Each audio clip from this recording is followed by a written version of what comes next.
M Mahmud লিখেছেন, March for গাজায় সুন্নিদেরকে দাওয়াত দেওয়া হয়নি কেন? ভাই মাহমুদ, এটি সঠিক কথা নয় যে আমাদের সুন্নি ভাইদেরকে দাওয়াত দেওয়া হয়নি, বরং সেখানে সবাইকে দাওয়াত দেওয়া হয়েছে। এবং আপনারা আমাদের মার্চ ফর গাজার যে পেজ আছে, যে ফিলিস্তিন সলিডারিটি মুভমেন্টের পেজ, সেই পেজে দেখতে পাবেন।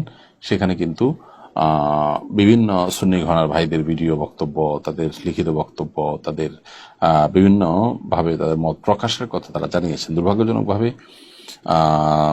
আমরা অনুষ্ঠান স্থলে, বিশেষ করে স্টেজে অনেক অতিথিকে আসতে দেখিনি। এর অন্যতম বড় কারণ ছিল ভিড়ের মধ্যে তারা অনেকে আসলে ভিড় ঠেলে আসতে পারেননি সামনে। এটা একটা বাস্তবতা।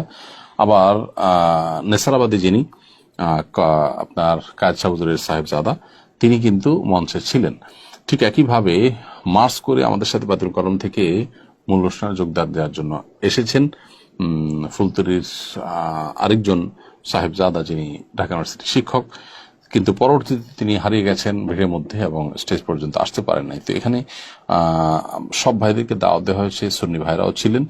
এটাকে পুঁজি করে, বিশেষ করে তারা স্টেজে আসতে পারেনি বা আমাদের ত্রুটি ছিল, তাদেরকে খুঁজে বের করতে পারেনি বা সামনে আসতে পারেনি অনেকে, বা কেউ কেউ তার সামনে ছিলেন, তাদের এক দুজন শুধু স্টেজে উঠছেন, বাকিদের উঠতে পারেনি।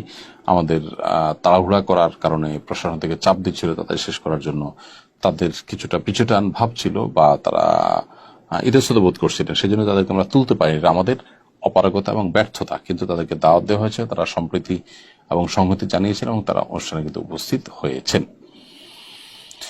রাফি আমাতুল